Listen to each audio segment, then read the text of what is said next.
Most morning routine advice is absolute garbage when you have chronic illness.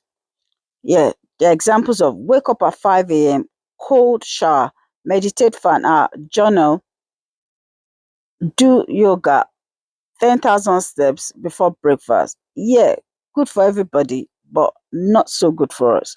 So today I'm giving you a morning routine that actually works when you have just about 20 minutes of energy, not 2 hours. Three tiers: minimum, standard, optimal. Because some mornings are not, you're not thriving, you're actually surviving, and that is enough. Let's dive in.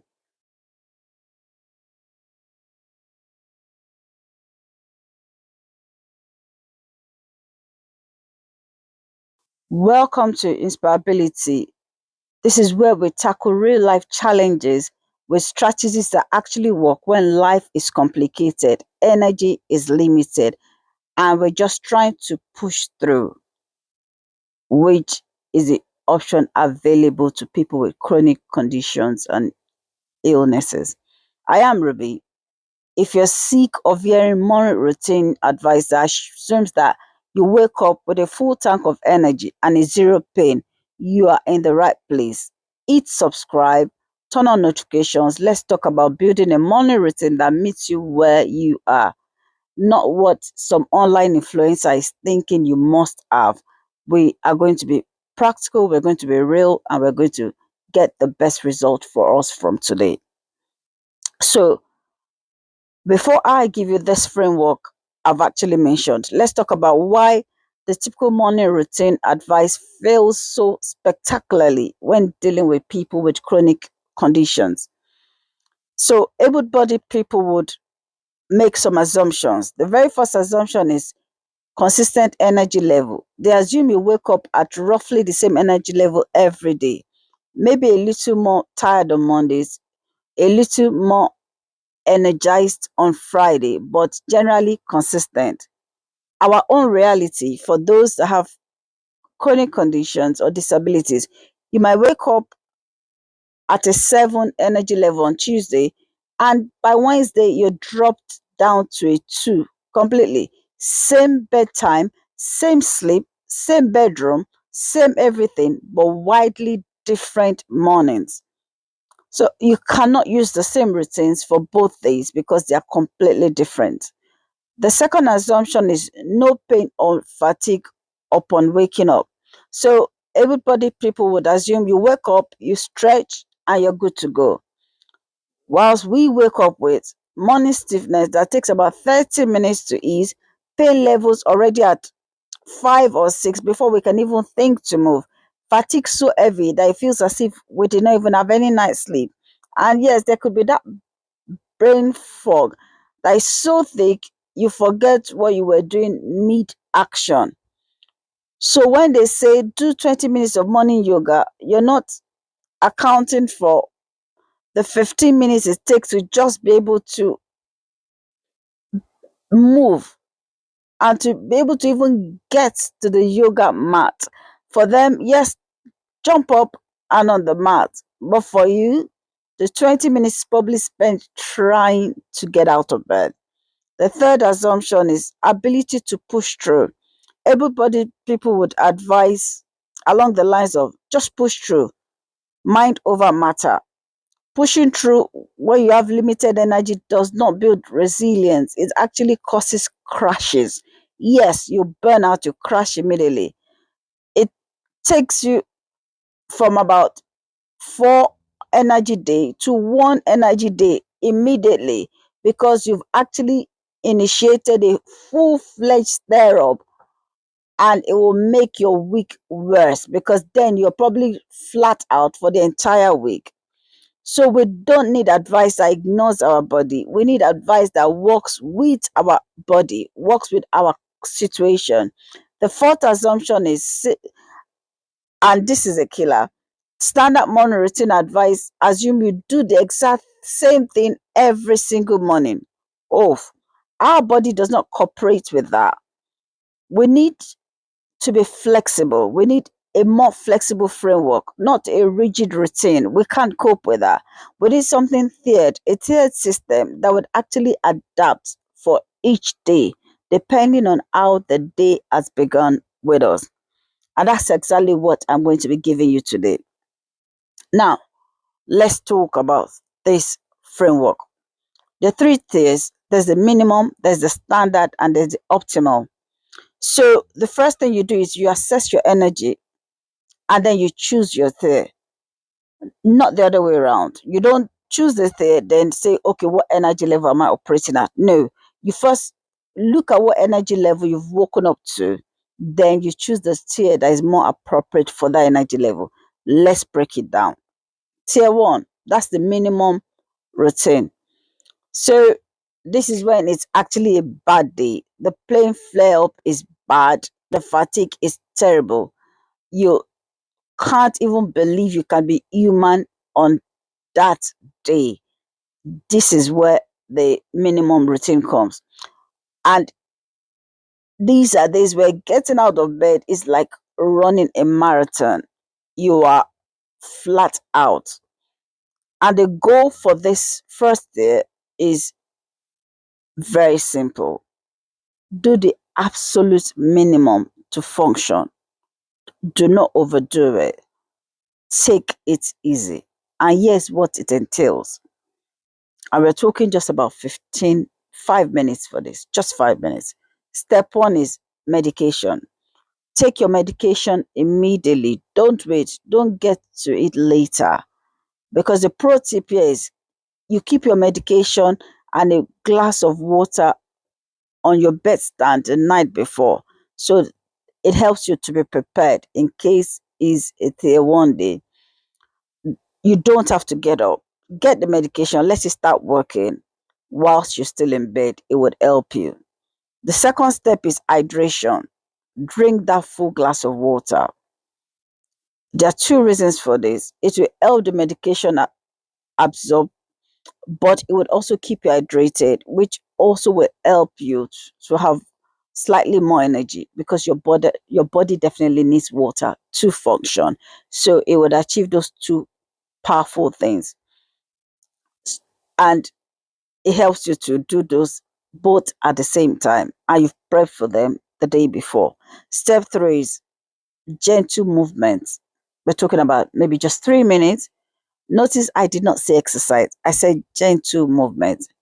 It can be maybe in bed stretches, maybe just your arm over your head, gentle twists, your ankle circles, just to gentle things to just get your body moving very slightly. And for some people, they might be able to sit at the edge of the bed and take 10 deep breaths. And some people might be able to stand and do maybe 5 gentle side bends, depends on the circumstance and how bad it is and what your own disabilities or chronic condition is. This matters because we're not talking about fitness. That's not the goal. The goal here is to start signaling your body that you're waking up now and it's time for them to begin to think, to move as well. It does help with morning stiffness. It gets the blood flowing and it transitions you from sleep to being awake. So it's very good. And just about 3 minutes, that's enough. If that's all you can do, you did enough. You don't have to flog it. You've done well. Success here is doing the minimum you can do, and that is very enough for that day. Don't push it. You're not failing because you can't do more. You're actually adapting, and that's strength. That's not a weakness. And that's what I need you to remember on those days that it's just there one and you can only do minimum. You're actually having showing beautiful strength by doing the barest minimum you can. The second one is the standard routine, which is there too. And that's for the medium days. Days that you wake up maybe at a 5 or 6 level out of a 10. Not great, but not terrible either. So you have some capacity and you can manage through. So what does this entail? It actually builds up from tier one. You're not replacing tier one, remember, you're just adding to it with tier two. And so the first step will be Your medication, remember the minimum thing, which is 5 minutes. Then we're adding medication to it, hydration, gentle movement, like we've done before. This is your foundation. You don't skip it. You keep it consistent as much as you can. The step two is maybe you then add mindfulness or meditation to it. So when you have chronic conditions, your nervous system is often on very high alert. The pain, the stress, the uncertainty keeps the body in constant fight and flight mode. So the 5 minutes of mindfulness helps to calm you down and calms your body down. um, and there are options here. You can use guided medication herbs. There are few in the market that can actually help you. There's Calm, there's Space, there's Insight. I just put the timer on. You pick like something that has 5 minutes option to help you go through that very calmly. Then you can also look at breathing exercise. That's a good one to consider as well. The 4-7-8 breathing, where you breathe in for 4, you hold for 7, and then you out for 8. You breathe out for 8. So it's very good. Again, breathe in for 4, you hold for 7, and you breathe out for 8. It's always very good to relax you. Then there's the brain jump journaling. This is where you write 3 things on your mind, so you get them out of your head really. It's quite beneficial because it helps to reduce stress, helps to reduce cortisol, and sets up a calmer tone for the day for you. So you're taking care of your mind, not just your body, by doing this. Step three for this is nourishing breakfast. Maybe add another 5 minutes to it. Notice I said nourishing, not elaborate. Just quick realistic options. Maybe overnight oats, which you've prepped the night before, you're just grabbing and you're just eating it. Or maybe the smoothie that you've prepared the ingredients before, so you just blend. Or maybe toast with peanut butter and banana. Or maybe Greek yogurt and granola. Or maybe protein shake. Just things, easy things that you can easily grab and have something to eat. It's important we do this because proteins and carbs would actually help you sustain energy, because if you skip breakfast on such limited energy days, you will very likely crash before 10 a.m. So you want to try to have breakfast, even if it's not elaborate, something that will just keep you going a little bit longer. And it doesn't have to be like fancy breakfast or online worthy influencer um beautiful breakfast, just something nice that will fuel you up for the day. And success here is you took care of your body and mind. So tier 2 days, you did more than survive.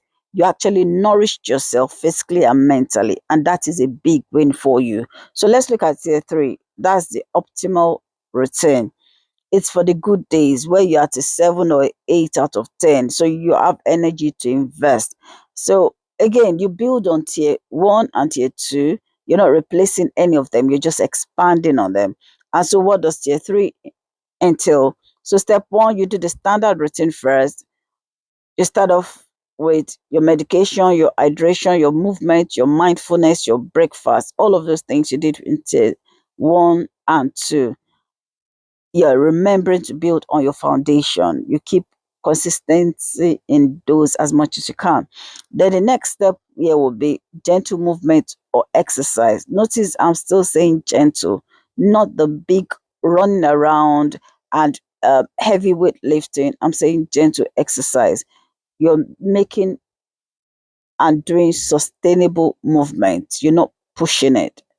And the options you have could be chair exercise, stretching routine, short walk. Some people can walk 10 minutes around their house, and some people will do Tai Chi, some people will do gentle stretch training, maybe using resistant band, lightweight, just things like that that will keep you going very gently. And why this matter is because movement on good days help maintain mobility.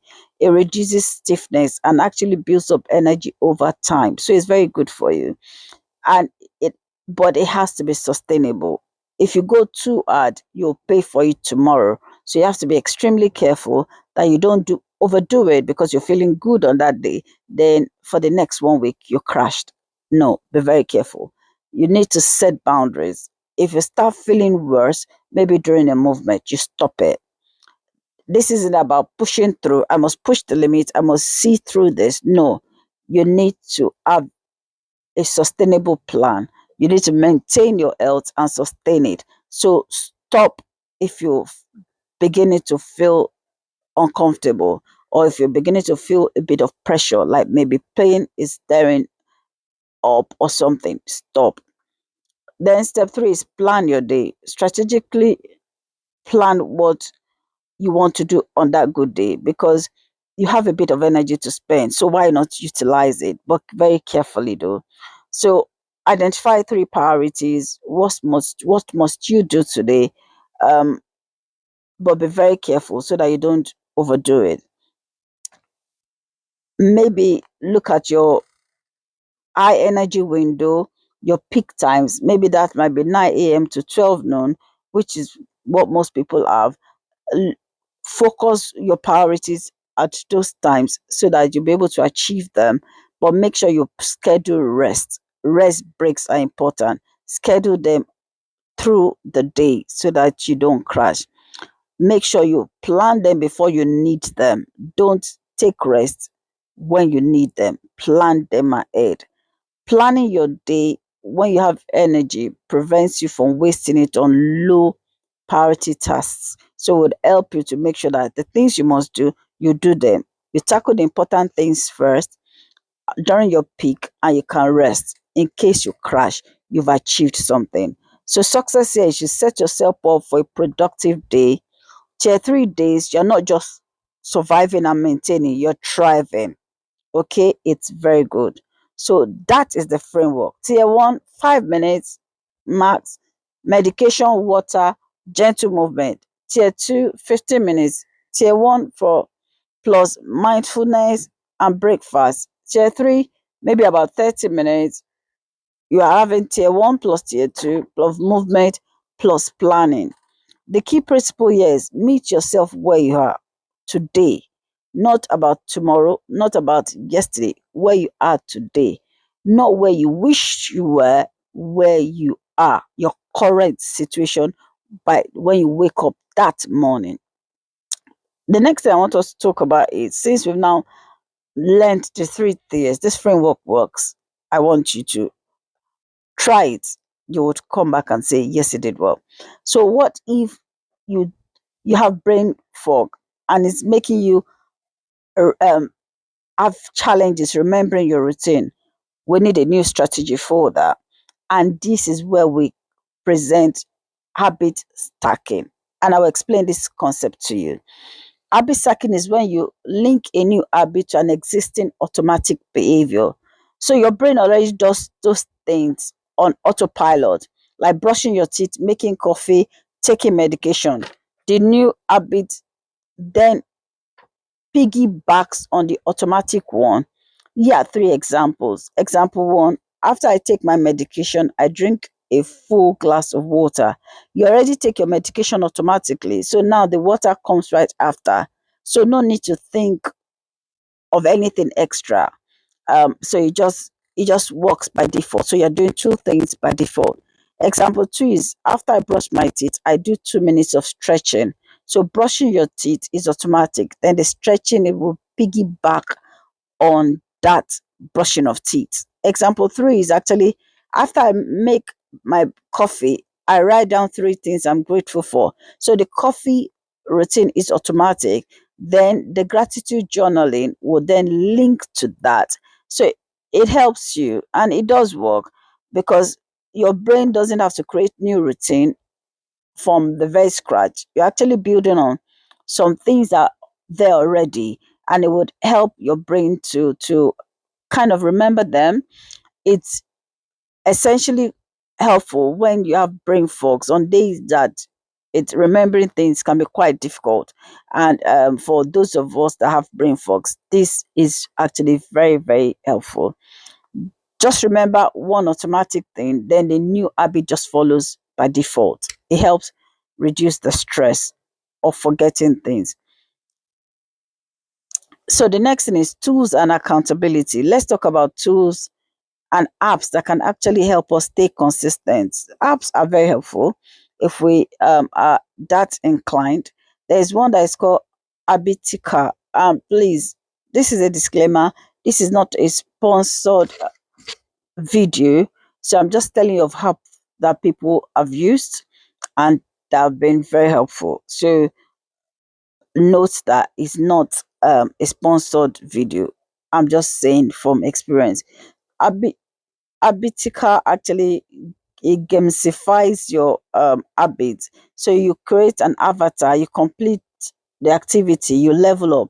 It literally turning your life into an RPG, and it's very good and fun. So if you're a gamer or you're that inclined, it will be very good for you. Then there is the stakes. So you build virtual habit trackers.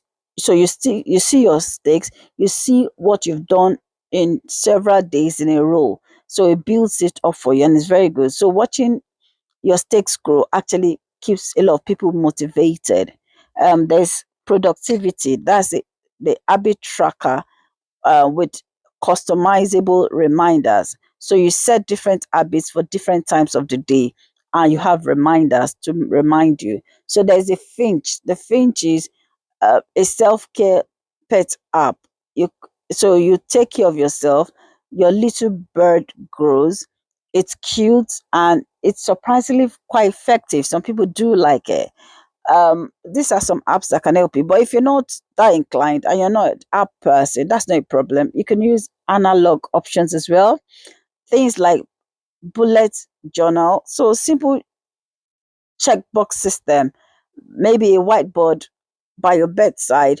You write your fears, you check them out, physical timer, you set your routine, and you use timers physically. Maybe you have a stopwatch or something. The bottom line is use whatever helps, whatever works for you. Anything you know that will help you be consistent is what you need to use. There's no right or wrong here. It's just what works for you as a person with your disabilities, your chronic conditions. That's what we're hoping to achieve here. Then let's talk about pre-planning for bad mornings because they will happen. They do happen and they will happen. So it's just what you must do the night before as your pre-prep strategy. Have a checklist, your medication, your water on your nightstand, so you take them without getting up at all. Clothes laid out in case you're planning to leave the house. You've laid out the clothes for night before, so it helps reduce decision fatigue. It eliminates that for you. Breakfast ingredients are ready. Maybe overnight oats made. Maybe your smoothie ingredients are in the blender. Whatever is easiest, just get them ready. Um, Mentally, you're helping yourself to be prepared, and you've reminded yourself that it's even if tomorrow is a tier one day, it's very okay. I have things in place to make sure that I'm still as functional as I can be, even if it's 5 minutes, I can still function. So, but here's what I need you to hear. On bad mornings, the minimum routine is enough. You're not failing because you only did 5 minutes. You're adapting. You're listening to your body. You're being wise. You're being careful. You're being smart. And that is not weakness. It's actually strength. For somebody to be able to recognize something, acknowledge it, and act accordingly, that is powerful, huge strength. Able bodied people ignore their bodies and push through. We honor our bodies and adapt accordingly, and that is beautiful strength for us. So on tier one days, give yourself permission. You did what you could, and that's enough. Now listen, your morning routine doesn't have to look like an online influencer's one. Yes, they show you those glamorous things. It doesn't have to be glamorous or fanciful. It doesn't have to be 90 minutes long. It doesn't have to include green juice and a 5K run. No, it just has to work for your body, your energy, your life, your situation, your disability, your illness, your condition. That's all you need to attend to. Okay, so minimum, standard, optional. Three tiers. You wake up, assess your energy, choose your tier. Some days you'll be a one, some days you'll be a three, and there are days, most times, people fall at a two. You could be a two.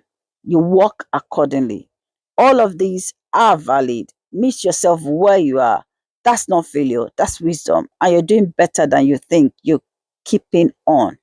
Just keep going, and you realize that with consistency, you'll feel better about everything.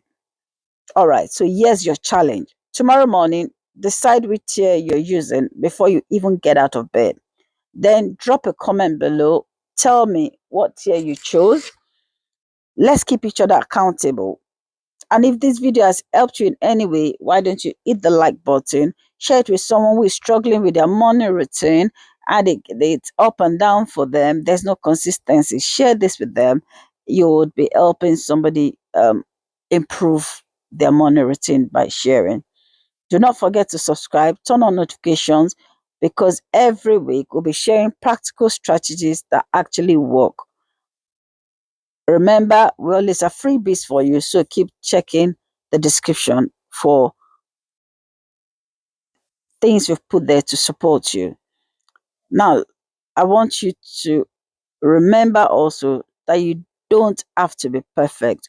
You just have to be consistent at meeting yourself where you are. I repeat that because it's crucial you get it. You don't have to be perfect. You just have to be consistent at meeting yourself where you are. That's all I ask. That's all your body is asking from you.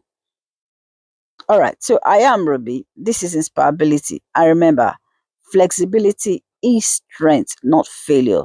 We are not just adapting, we are thriving. I'll see you next week. But I want to leave you with this. Meet yourself where you are. That's not failure, that's wisdom. Take care and bye for now.